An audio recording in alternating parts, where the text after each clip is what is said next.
Today, we're going to talk about all things black. History.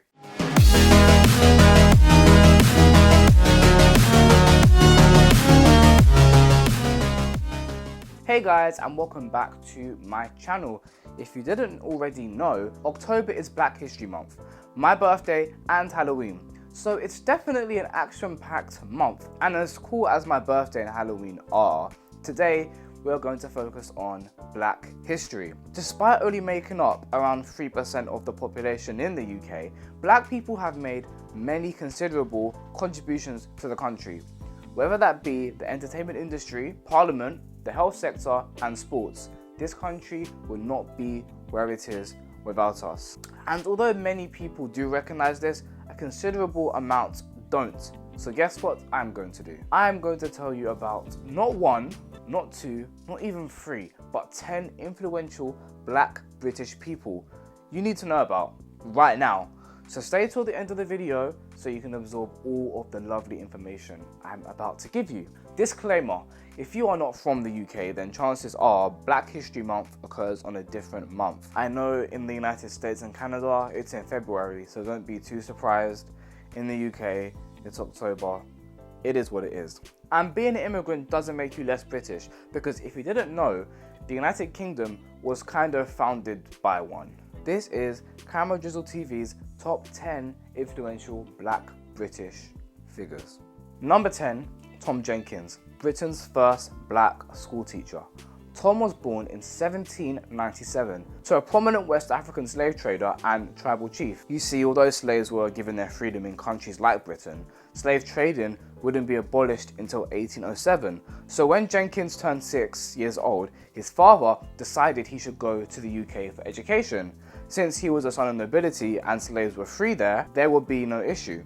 Tom first ended up in Liverpool, but after his carer passed away, he was taken to Scotland to be looked after. It was here that his education began. He attended a local school. He taught himself both Latin and Greek in the evenings, collecting scraps of candle wax to illuminate his room late at night. When he turned 17, he applied to teach at his former school, but was denied because he was of quote-unquote pagan birth. In response to this, he decided to create his own school, and within months, he was able to accumulate over 40 pupils, whilst the school he applied for only had 4. His establishment became a safe haven, and no one was discriminated against. Jenkins went on to open several other schools in West Africa, and his former school was transformed into a gallery. Number 9, Fanny Eaton, Britain's first Black supermodel. If you're big into artwork, you may know of the Pre-Raphaelite Brotherhood. They were a group of creatives who led a movement in the mid-1800s that helped redefine Victorian standards of beauty. They were responsible for these amazing pieces of art. Well, did you know that a Black woman was one of the main inspirations behind this historical movement? Born in Jamaica in 1835, Fanny Eaton was the daughter of a freed slave. She moved with her mother to London when she was a child. Eaton was essentially scouted by artist Simeon Solomon. He featured her in the painting The Mother of Moses. This was exhibited at the Royal Academy. After this, she began working full-time there as a life drawing model, and Eaton was favoured by many artists such as Dante, Gabriel Rossetti, John Everett Milanus, and Joanna Mary Boyce. The group held Eaton up as a model of ideal beauty and featured her centrally at a time when Black individuals were significantly unrepresented and often unrepresented in Victorian art. So yeah, she was basically the Victorian Naomi Campbell. Number 8, John Blank, royal musician. The upbringing of Blank is a mystery, but what we do know was that he most likely came to the UK as one of the African attendees of Catherine of Aragon. He then went on to become a trumpeter for the King of England, who at the time was Henry VIII. Blank was one of the first recorded Black people in Britain after the Roman period, and his existence was significant because he was actually paid for his work, around 8 pence or 20 shillings per day. Though to be honest, transatlantic slave had yet to begin, so him being paid for labour shouldn't really be a surprise. Blank's most notable role was playing the trumpet during Henry, Duke of Cornwall's birth celebration. Although we don't know a lot about him, John Blank's existence showed that black people's involvement with the royal family is far from recent. Number 7, Sir Morien, Knight of the Round Table. Okay, I know what you're gonna say, King Arthur and the Knights of the Round Table weren't real. Well, number 1, this is actually a hotly debated topic because historians are still unable to verify if he was even real or not. And 2, this doesn't make this person we're going to talk about any less special, and it shows that black people have always had some sort of presence in the UK. He was added to Arthurian canon in the 12th century. He was said to be of Moorish descent, and he travelled to England in hopes of finding his father. He ended up defeating both Sir Lancelot and Sir Gawain in battle, and after witnessing his skill with a blade, King Arthur asked him to join his world-renowned group, the Knights of the Round Table. He seems pretty cool, and I hope he's incorporated into any future King Arthur projects, whether that be movies, video games, or books. Number 6, Claudia Jones, founder of Notting Hill Carnival. Whether you live in London or not, you should be aware of Notting Hill Carnival. Heck, it's the second largest annual carnival in the world. And if it wasn't for Claudia Jones, we would not have this culturally significant celebration. Claudia Jones was born Claudia Vera Cumberbatch and was born in the British colony of Trinidad in 1915. When she was 8 years old, she moved with her parents to New York City. Jones excelled in school, but despite being academically bright, she was classed as an immigrant worker. This limited her career choices, and her poor upbringing meant she was unable to go to college. The only jobs she could secure were in retail. When she was older, she would go on to join the Young Communist League USA, and this led her to get many high position roles in journalism, such as editor for the monthly paper Spotlight and secretary for the Women's National Commission. Despite making a name for herself, it was Claudia's involvement with the Communist Party that got her deported. She managed to acquire residence in the UK during the Windrush wave. She joined the Communist Party of Great Britain and began to indulge herself within the affairs of the Afro-Caribbean community in hopes of creating a country where everyone would have equal rights. She also established the West Indian Gazelle and Afro-Caribbean News in 1958, and after the Notting Hill riots that happened in the same year, she founded what would become the world-famous Notting Hill Carnival. Number 5, Olaudah Equiano, writer and abolitionist. Born in the Kingdom of Benin, which is modern-day southern Nigeria, Equiano was sold into slavery as a child. However, unlike most slaves, he was taught to read and write.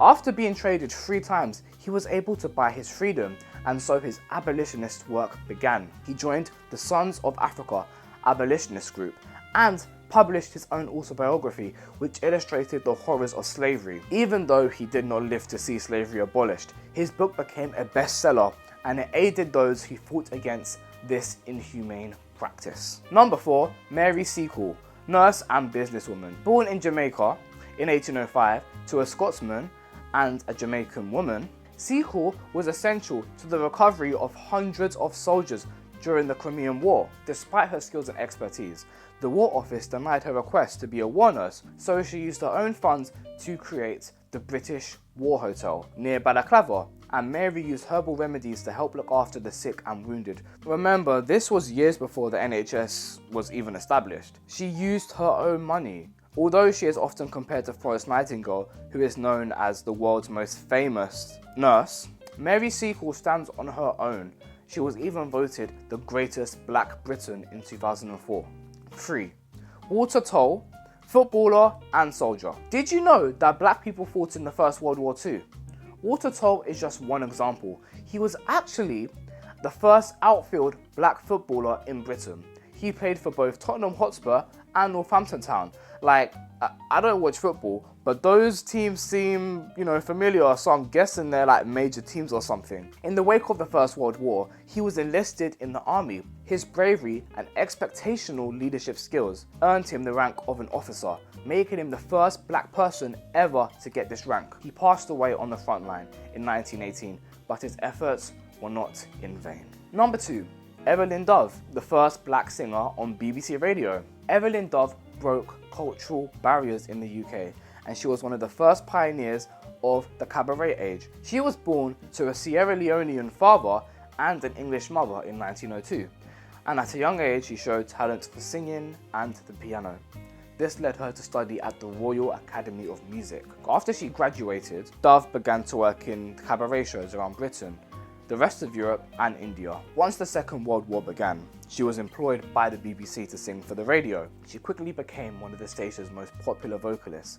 Dove appeared in a plethora of shows and programs, and many of these were even broadcast to those on the front line. She became so popular that one of her songs even became a program. Number 1, George Edmondstone, Charles Darwin's teacher. You know Charles Darwin, right? The guy that created the theory of evolution. Yeah, he was taught by a black guy. Edmondstone was a former slave from British Guyana who managed to find himself in Scotland. He went to work at the University of Edinburgh. It was here that he met a 16-year-old Charles Darwin, who shared his fascination for natural history. Edmondstone taught Darwin taxidermy, which is the art of stuffing dead animals for preservation.